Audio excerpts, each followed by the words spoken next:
Hey, what's up? Welcome, Daily Theologians. Welcome, you crazy not vaccinated people, or maybe you're vaccinated. But the core issue here really has to do with beliefs and what is reality and who determines what is true.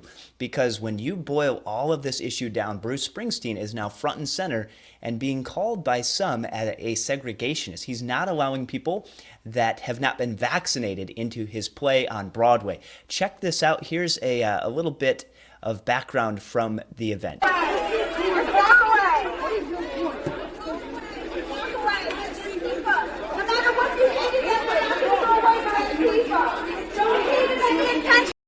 Now, this lady is saying things that I don't think are true. I don't think these are Antifa people. I think these are people just protesting because they wanted to come in, because they shelled out their money. Imagine you've got this money like this, and you're shelling it out to go into this, but you can't get in.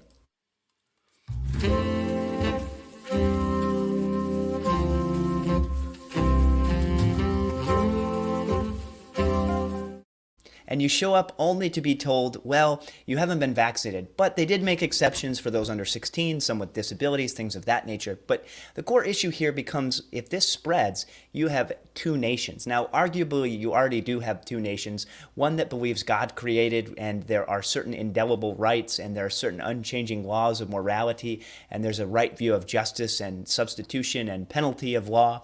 And there's another side that says it doesn't really matter, you came from nothing, you can do whatever you want, and it's just an evolving construct, nothing created everything, don't worry about it, which is not logical or scientific. And so they want to create two classes of people and do a resegregation of America. So here's what this word means.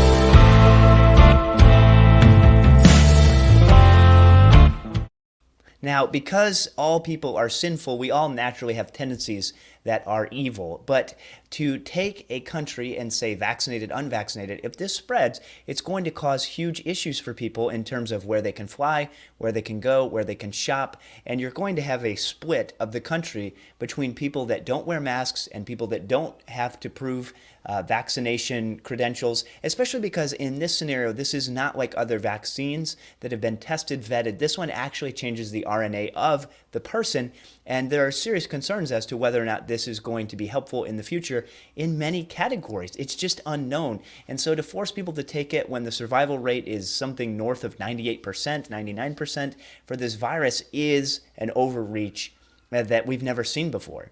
In this scenario, this isn't like the bubonic plague or other things that have had real significant issues. And the way the vaccine was produced, again, not clear. And for people that have had the virus, the evidence seems to indicate that they have a similar immunity to the virus going forward. So why would they need to produce proof of vaccination for something they've already had?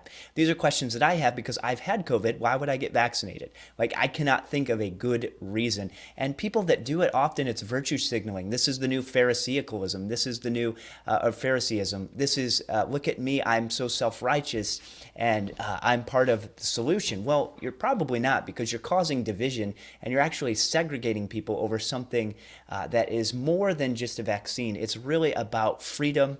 It's about reality. It's about the rule of law. It's about what people hold to be true. It's two different religions going head to head, the religion of humanism and the religion based on common grace and reality. And I would say even more deeply, God's world versus a made-up world that people are trying to rule and reign in.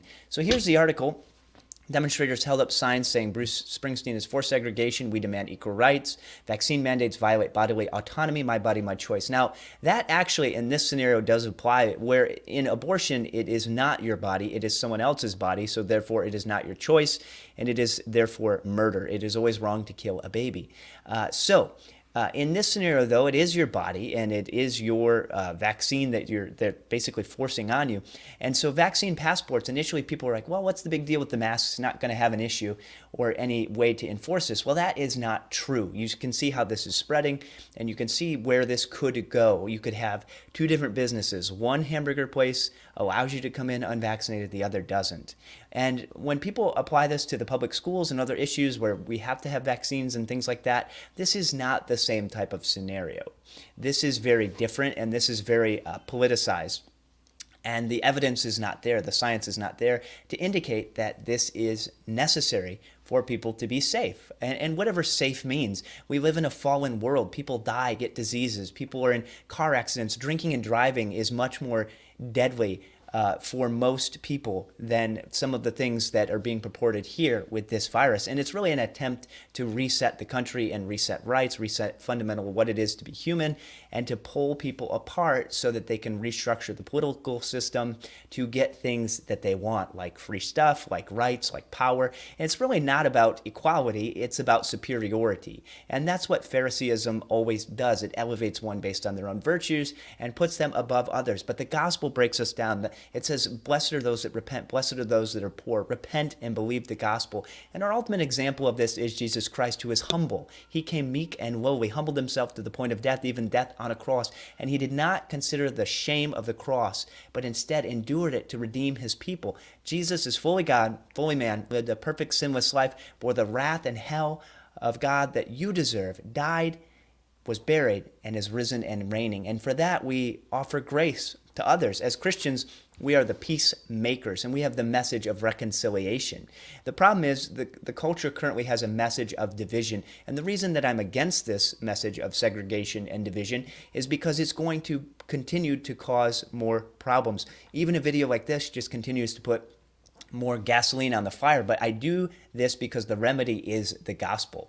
The topic is the opportunity to promote the remedy, which is the gospel, the death, burial, and resurrection of Jesus Christ. So if you're still watching this, which turned into a bit of a rant, about 7 minutes long, longer than I'd hoped, please remember to take a moment